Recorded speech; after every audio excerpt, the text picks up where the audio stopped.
हे what's up guys, welcome back once again. दोस्तों, क्या हो अगर आप अपनी रोज़मर्रा के काम के लिए अपनी बिल्डिंग की लिफ्ट यूज़ करते हो, लेकिन उसी लिफ्ट में आपको एक दिन डेविल मिल जाए। ऐसे में आप क्या करेंगे? ये कहानी भी कुछ इसी तरह की है। तो कहानी की शुरुआत में हम एक रामसेस नाम के शख्स का वॉइस ओवर सुनते हैं, जो हमें बता रहा होता है कि उसकी मॉम हमेशा से कहा करती है कि एक दिन जब दुनिया में पाप ज़्यादा बढ़ जाएगा तो डेविल खुद नीचे आ जाएगा और सभी पापियों को एक जगह इकट्ठा करके उनसे हिसाब लेगा। लेकिन कैसे? अब यहाँ से सीन शिफ्ट होता है और हम न्यूयॉर्क की हाई बिल्डिंग को देखते हैं, जहाँ पर सब कुछ नॉर्मल चल रहा है। लेकिन अगले ही पल हम एक शख्स की बॉडी को इमारत के नीचे गिरते हुए देखते हैं, जिससे कि वो वहीं मारा जाता है। इसके बाद हम शेरिफ बॉर्डन को देखते हैं, जो अपने एक दोस्त से बातें कर रहा था, जिससे हमें पता चलता है कि उसकी बीवी बच्चे दोनों 6 महीने पहले एक हादसे में मारे गए और तब से लेके आज तक वो किसी भी तरह के गॉड पर यकीन नहीं करता और सबसे यही कहता भी है कि वो भी ना करे, क्योंकि कोई भी ऐसी चीज एग्जिस्ट ही नहीं करती। उसी दौरान उसके पास वही खुदकुशी वाला केस का कॉल आता है। यहाँ पर खड़े मौजूद लोग उससे कहते हैं कि ये जरूर किसी ने जानबूझकर किया है, पर जब वो बाउडेन की लाश को देखता है तो उसके हाथ में एक धार्मिक माला थी, जिससे वो समझ जाता है कि ये खुदकुशी है। इसलिए वो फौरन लाश को फॉरेंसिक के लिए भेज देता है। अब कहानी आगे बढ़ती है और उसी बिल्डिंग में हम 4 लोगों को एंटर होते हुए देखते हैं, जो हमारी कहानी के अहम किरदार होने वाले हैं, जिनके नाम है वेंस, सारा और ओल्ड लेडी जेन। लेकिन इसके अलावा भी एक और अनजान आदमी को हम देख पाते हैं, जिसने अपना मुंह कवर करके रखा हुआ है। वो बहुत ही जल्दी में था और इस शख्स का नाम होता है टोनी। अभी सारा को बेन नाम का गार्ड रोक लेता है, क्योंकि उसने साइन नहीं किया था, पर वो कहती है कि उसका यहाँ पर रोज आने जाने का काम है, इसलिए वो साइन कभी नहीं करती। लेकिन बेन बताता है कि वो किसी भी तरह की रिस्क नहीं लेना चाहता, इसलिए वो उसे साइन करवा लेता है। अब चारों लोग और प्लस बेन यानी कि 5 लोग लिफ्ट में चढ़ जाते हैं, क्योंकि इन सभी को अपने अपने फ्लोर पर जाना है अपने काम के लिए। लेकिन इन्हें यह नहीं पता कि आज इन सब का हिसाब होने वाला है, वो भी बराबरी का। अब वो कैसे, ये आपको कुछ ही देर में पता लग जाएगा। कुछ ही समय के बाद लिफ्ट में कुछ गड़बड़ी आ जाती है, ये सभी उसी के अंदर फंस जाते हैं। इसके बाद होना क्या था, जो सबसे ज़्यादा ताकतवर था वो सबसे पहले ही पैनिक करना शुरू कर देता है, यानी कि बेन। उसे घबराहट होते हुए देखकर ओल्ड लेडी शांत रहने को बोलती है, लेकिन वो जल्दी में सारी बटन को दबाना शुरू कर देता है, जिससे कि हालात और ज़्यादा बिगड़ सकते हैं। इसलिए सभी उसे ऐसा करने से मना करते हैं, पर वो यहाँ रुकता नहीं। बिना किसी का नंबर डायलिंग के वो किसी अनजान आदमी से कॉल पर बात करना शुरू कर देता है। इधर कंट्रोल रूम में 2 गार्ड मेनन और रामसेस दोनों को पता चल जाता है कि लिफ्ट में दिक्कत है, इसलिए वो मैकेनिक को कॉल करके उसे इस बारे में बताते हैं। पर वो मैकेनिक इन्हें बताता है कि आज सुबह ही ऊपर वाले फ्लोर पर किसी ने खुदकुशी कर ली है, इसलिए वो उसी काम में लगा हुआ है। अब दोनों खुदकुशी वाली बात को सुनकर थोड़ा हैरान थे, लेकिन उन्हें अभी इस केस के बारे में सोचना है। वहीं लिफ्ट में वेंस बेन को बताता है कि इमरजेंसी बटन को प्रेस करो, तब जाकर हमारी बात कोई सुन पाएगा। तो उसकी बात मान लेता है। तब यहाँ मैकेनिक उनसे बात करता है और उन्हें बताता है कि वो जल्दी लिफ्ट को ऊपर खींचने में लगे हुए हैं। इधर कंट्रोल रूम में से लगातार मेनन और रामसेस सभी को शांत रहने को बोलते हैं, उन्हें भरोसा दिला रहे थे कि कुछ ही देर में सब कुछ ठीक हो जाएगा। लेकिन यहाँ बेन को क्लस्ट्रोफोबिया होता है, यानी कि वो किसी भी छोटी जगह पर ज्यादा देर तक नहीं रह सकता, इसलिए वो घबराना शुरू कर देता है। तब टोनी उसकी मदद करता है और लिफ्ट का वेंटिलेशन डोर खोल देता है, ताकि वो थोड़ी बार खुली हवा में सांस ले सके। तब जाकर वो थोड़ा शांत होता है, पर वो इस शाफ को देखकर कहता है कि क्यों ना हम सभी इस जगह से बाहर निकल जाए। लेकिन टोनी बताता है कि इसमें सभी की जान भी जा सकती है, क्योंकि ऊपर बहुत सारी वायर फैली हुई है। अब दोस्तों, यहाँ लिफ्ट में वेन सभी का मूड ठीक करने के लिए गाना गुनगुनाना शुरू कर देता है, लेकिन ये किसी को पसंद नहीं आता, क्योंकि इस टाइम सभी परेशान और पैनिक है और किसी को गाना अच्छा लग ही नहीं रहा था। सबसे ज्यादा बेन, जिसके ओल्ड लेडी देखकर बहुत सुनाती है और कहती है कि तुम्हारे पास तो टूल वगैरह होना चाहिए, क्योंकि तुम इस जगह पर काम करते हो। अब इस बात को लेकर उन दोनों में बहस होना शुरू हो जाती है, जिसे मेनन कैमरे में देख रहा था, इसलिए वो उन सभी को दोबारा से शांत रहने को कहता है। पर यहाँ एक चीज नोटिस करने वाली बात थी कि मेनन और रामसेस की आवाज इन तक पहुंच सकती थी, लेकिन इन लोगों की आवाज वहां तक पहुंच नहीं पा रही थी, और इस बात से ये सारे लोग भी अनजान होते हैं। वहीं बिल्डिंग के बाहर हम बाउडेन और उसके साथी को देखते हैं, जो खड़े होकर कुछ बात कर रहे होते हैं कि तभी उनके ऊपर एक ग्लास का टुकड़ा टूटकर गिरता है, जिससे वो बाल बाल बचते हैं। यहाँ उसका साथी कहता है कि थैंक गॉड, लेकिन जैसे कि आपको पता है कि बाउडेन को गॉड पर यकीन नहीं है, इसलिए वो कहता है कि थैंक्स मी। उधर दूसरी तरफ लिफ्ट के डार्क एरिया में एक बैकग्राउंड वॉइस सुनते हैं हम, जो असल में रामसेस की थी, जिसे हमने कहानी की शुरुआत में सुना था। वो बताता है कि डेविल सबसे पहले उन्हीं को खत्म करता है जो सबसे ज्यादा मासूम होते हैं। तभी हम मैकेनिक को देखते हैं जो लिफ्ट के वायर को चेक करने के लिए जाता है, जहाँ वो देखता है कि वायर के बीच में एक कैट फंसी हुई है। अब वो फौरन उसे वहाँ से निकालता है, लेकिन इतने में ऊपर से दूसरी लिफ्ट नीचे आने लगती है और यहाँ वो बाल बाल बचता है। अब यहाँ पे कहानी धीरे धीरे और डार्क होने लगती है।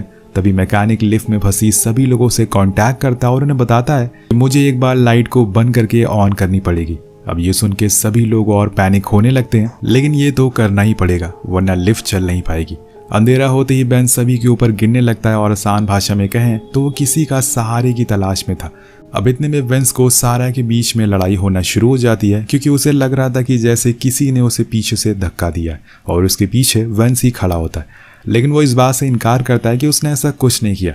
अब बात बढ़ने लगती है तो मेनन फिर से सभी को शांत रहने को बोलता है, लेकिन यहाँ हम सुन पाते हैं कि वो दोनों उसी खुदकुशी के बारे में बातें कर रहे थे, क्योंकि जिस इंसान ने अपनी आज सुबह सुबह जान दी थी वो बहुत ही नेक दिल और अच्छा इंसान था। अब वो ऐसा कैसे कर सकता है, यही सोच में वो दोनों डूबे रहते हैं कि इतने में एक बार फिर से लाइट चली जाती है और ये मैकेनिक ने किया था। लाइट जाते ही सभी लोग पैनिक होने लगते हैं और जब कुछ देर बाद लाइट वापस आती है तो यहाँ सारा देखती है कि उसके बैक पर किसी ने चाकू मार दिया है, जिससे कि काफ़ी बड़ा जख्म बन गया है। अब सभी की शक की सुई वेंस पर जाती है, क्योंकि उसी के साथ सारा की लड़ाई हुई थी और क्या पता उसी ने यह करा हो। वही कंट्रोल रूम में मेनन कैमरे में रिकॉर्डिंग में एक अजीब सी शैतानी किस्म की इमेज देखता है। वो ये आराम से उसको भी दिखाता है, जो पूरी तरह से डर जाता है, क्योंकि उसे ऐसी बातों पर काफ़ी ज़्यादा यकीन था। अब उन दोनों को कुछ ज़्यादा समझ नहीं आता कि ये सब क्या हो रहा है, इसलिए वो जल्दी से पुलिस को बुलाते हैं और यहाँ भी इन्वेस्टिगेशन के लिए बॉर्डन को बुलाया जाता है। शायद ये इत्तेफाक हो, लेकिन वो इस बिल्डिंग की सारी कामों में बहुत ही ज़्यादा रुचि दिखा रहा था। वो सबसे पहले एलिवेटर कंपनी से कांटेक्ट करने को बोलता है ताकि वो तुरंत आकर ये ठीक करे। इसके बाद वो सभी से अपने आईडी कार्ड्स दिखाने को बोलता है। तो ओल्ड लेडी सबसे पहले दिखाती है, लेकिन क्वालिटी ब्लर होने की वजह से वो सही से उसकी फ़ोटो देख नहीं पाता। वहीं लिफ्ट में बेन और टोनी दोनों उसके डोर को ओपन करने की कोशिश कर रहे थे, लेकिन कुछ भी फ़ायदा नहीं होता, जिससे वो फिर से थक हार कर वहीं बैठ जाते हैं। यहाँ बॉर्डन अपने साथी से कहता है कि जितने भी लोग उस लिफ्ट में हैं, इन सभी के नाम और उनका बैकग्राउंड निकालो, हमें इन सब के बारे में जानकारी इकट्ठा करनी है। लेकिन इतनी देर में रामसेस कहता है कि मुझे लग रहा है कि इन लोगों के बीच ज़रूर कोई ना कोई शैतान है, वही ये सब कर रहा है। लेकिन उसकी ये बातें वहाँ खड़े सभी लोगों को फजूल लगती है, इसलिए वो बाहर आ जाते हैं। इधर लिफ्ट में एक बार फिर से लाइट फ्लिकर होती है और कुछ ही देर बाद चली जाती है और तभी लिफ्ट में लगे मिरर टूट जाते हैं और किसी के गिरने की आवाज़ आती है। जब लाइट वापस आती है तो यहाँ हम एक हैरान करने वाली चीज़ देखते हैं, वेंस की मौत हो चुकी थी। अब ये देखकर सभी लोग शॉक में चले जाते हैं कि आखिर ये कैसे हो गया। अभी तक सभी को वेंस पर शक था, लेकिन सबसे पहले वही मारा गया। इधर रामसेस भागते हुए बाहर आता है, जहाँ पर बॉर्डन अपने साथी से बात कर रहा था। इतने में रामसेस भागते हुए उसके पास आता और वेंस के बारे में उसे बताता है। अब सभी लोग अंदर जाते हैं। वहाँ रामसेस एक बार फिर कहता है कि ये ज़रूर शैतान का काम है, क्योंकि जब उसे किसी के पापों का बदला लेना होता है तो वो सभी पापियों को एक साथ मीटिंग करवाता है और इन सब लोगों ने ज़रूर कुछ ना कुछ पाप किए होंगे, इसलिए आज सभी एक जगह पर इकट्ठा हैं और सारी मुसीबतें आज ही आ रही है। लेकिन बॉर्डन को इन सब बातों पर यकीन नहीं है, इसलिए वो सभी से शांत रहने को बोलता है। लेकिन इस चीज़ को विटनेस करने के बाद सभी लोग अब घबरा गए थे। उन्हें लग रहा था कि अब उन्हें यहाँ से बाहर निकलने के बाद हर दिन कोर्ट के चक्कर लगाना पड़ेगा, और सबसे ज़्यादा तो सारा पैनिक कर रही थी। तो टोनी उसे शांत करवाता है। वो बताती है कि उसने आज से पहले कभी भी किसी तरह की ऐसी कोई चीज़ नहीं देखी, बट टोनी के लिए ऐसी चीज़ें नॉर्मल होती है, क्योंकि वो कुछ दिन पहले ही इराक में था, जहाँ उसने कई सारी मौतें देखी थी। वहीं दूसरी ओर बॉर्डन बिल्डिंग की उसी फ्लोर पर जाता है जहाँ से उस आदमी ने जंप करा था। वहाँ खड़ी उसकी एक फॉरेंसिक टीम की हेड बताती है उन्हें एक हैंड रिटन नोट मिला है, जिसमें बहुत ही अजीब सी चीज़ लिखी हुई है कि मैंने यहाँ पे शैतान की आवाज़ सुनी, इसलिए मैंने ऐसा किया। अब ये सुनकर वो थोड़ा अजीब सा महसूस करता, लेकिन कुछ कहता नहीं है और नीचे जाता है। यहाँ लिफ्ट पर टोनी बताता है कि वो इससे पहले मैकेनिक का काम करता था और उसने आर्मी के साथ भी काम किया है, इसलिए उसे उस वायर के बारे में जानकारी है। वो लिफ्ट के उस वेंटिलेशन वाले हिस्से में जाकर वायर को ठीक भी कर सकता है। अब वो ऊपर चढ़ने लगता है, तभी अचानक से सारा उसे नीचे खींच लेती है और सभी से कहती है कि इसी ने वेंस को मारा है, इसलिए अब यहाँ से भागने की कोशिश कर रहा है। उधर दूसरी तरफ फायर डिपार्टमेंट के लोग अब यहाँ पर आ चुके हैं। उस लिफ्ट को खोलने की कोशिश करते हैं, लेकिन कोई फायदा नहीं होता और बाहर तेज बारिश भी हो रही है। चारों ओर बादल पूरी तरह से काले हो चुके हैं और यहाँ रामसेस बॉर्डन को एक बार फिर से वही शैतानी फुटेज दिखाता है जो उसने देखी थी। लेकिन तभी बॉर्डन उसे एक पेपर नोट देता है जिसमें आई एम सॉरी लिखा हुआ था। तो बॉर्डन बताता है कि 4 साल पहले मेरे बेटे और वाइफ की हिट एंड रन केस में मौत हो गई थी, जिसमें उन्हें ठोका उस आदमी ने उसकी वाइफ की लाश के पास ये नोट छोड़ दिया।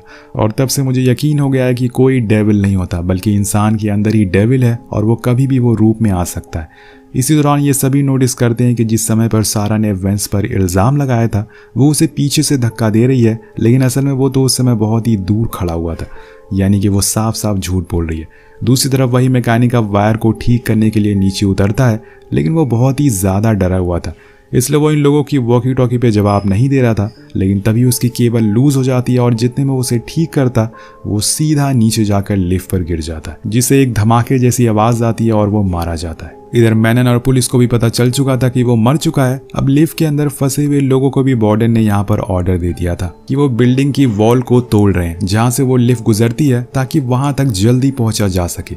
लेकिन यहाँ इन सभी लोगों के बारे में ये पता चलता है कि सब ने कभी न कभी कोई ना कोई गुनाह जरूर किया है, जैसे कि सारा ने अपने एक्स और प्रेजेंट हस्बैंड से जानबूझकर डिवोर्स लिया ताकि वो उनके पैसे लेकर निकल जाए। वेंस ने ट्रेडिंग के नाम पर कई स्कैम किए और उधर एक कैमरा से पता चलता है कि लॉबी में उस लेडी ने एक आदमी की पर्स चुरा ली थी, यानी कि इस लिफ्ट में कोई भी आदमी शरीफ नहीं है, पर सभी की नजर टोनी पर आकर अटक जाती है। उसके बारे में किसी को कुछ पता नहीं था, पर यहाँ उन्हें एक चीज पता चलती है कि जब टोनी बिल्डिंग के अंदर घुसा था तब उसके हाथ में एक बैग था, लेकिन अभी वो बैग गायब है, इसलिए उन्हें अब जल्दी से वो बैग को ढूंढना पड़ेगा। तब तक वो एक बार फिर से लाइट चली जाती है। अब जब लाइट दोबारा वापस आती है तो वो ओल्ड लेडी वायर से लटकी हुई मिलती है। उसे ऐसी हालत में देखकर वार्डन पूरी तरह से शॉक था, इसलिए वो पूरी बिल्डिंग को सील कर देता है और सभी को बाहर जाने को कहता है। और यहाँ वार्डन नीचे जाता है उस बैग को ढूंढने के लिए जो वॉशरूम में उसे मिल भी जाता है, लेकिन उसके अंदर बस मैकेनिकल टूल थे और उसके अलावा कुछ नहीं थे। वहीं लिफ्ट में टोनी ओल्ड लेडी की लाश को नीचे उतारता है और उसकी आंखों को बंद करता है, लेकिन वो बंद होने का नाम ही ले रही थी। ऐसा लग रहा था कि वो उसे घूर रही हो। इतने में हम बाहर एक लेडी को देखते हैं जो अंदर जाने के लिए काफी बेचैन हो रही थी, लेकिन गार्ड उसे रोक लेता और उसी समय हम बैकग्राउंड में एक बार फिर से सुनते हैं कि जिसमें शख्स कहता है कि डेविल लोगों के करीबियों को सबसे पहले मारता है क्योंकि इससे गुनहगार ज्यादा तड़पता है। इतने में हम बिल्डिंग के अंदर कुछ हलचल देखते वार्डन वहां पहुंचता है तो देखता है कि मैनन की करंट लगने की वजह से मौत हो गई है।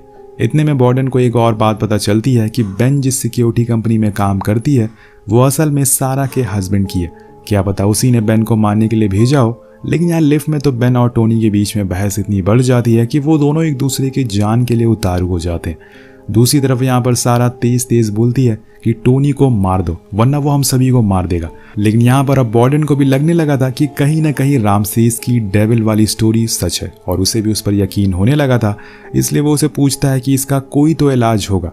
वो बताता है कि ये इतने आसानी से खत्म होने वाला नहीं है। अगर इन तीनों लोगों में से जिसने भी कोई भी गुनाह किया है अगर वो उसे कबूल कर ले, माफी मांग ले, तो शायद डेविल उन्हें छोड़ सकता है। तभी अचानक से एक बार फिर लाइट जाती और इस बार जब वो वापस आती है तो यहाँ पर बेन मर चुका था। मतलब कि आखिर कौन है जो अंधेरे में इन्हें मार रहा है। अब दोस्तों यहाँ पर बचे हैं 2 लोग और हो सकता है कि कातिल इन्हीं में से कोई हो। अब ये सारी घटनाओं के बाद सारा और टोनी बहुत ही ज्यादा घबरा जाते हैं और टोनी यहाँ पर उसे इन सब चीजों का जिम्मेदार मानने लगता है और ये लड़ाई इतनी बढ़ जाती है कि दोनों एक दूसरे के ऊपर शीशे का टुकड़ा लेकर खड़े हो जाते हैं। पर वार्डन उन्हें समझाता है कि तुमने जो भी कुछ किया है वो कबूल कर लो। लेकिन यहाँ दोनों को समझ ही नहीं आ रहा था कि वो किस बारे में बात कर रहे हैं। और यहाँ चली जाती है एक बार फिर से लाइट और इस बार जान जाती है सारा की। बचता है तो अकेला टोनी।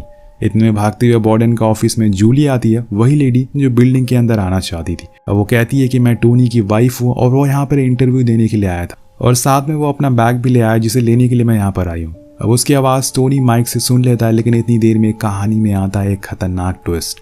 वो लेडी वापस से जिंदा हो जाती है, लेकिन इंसान बनकर नहीं बल्कि एक डेविल बनकर। और इन सभी के पीछे उसी का हाथ था, यानी कि रामसेस की बात सच थी।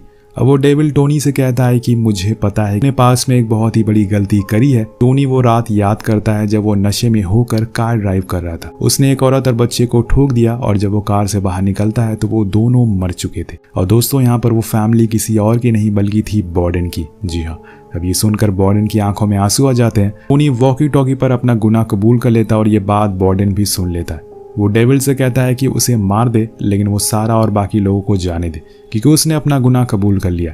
पर यही चीज़ उसे मारने से बचा लेती है क्योंकि डेविल अब उसे नहीं मार सकता, उसने खुद का गुनाह कबूल कर लिया है।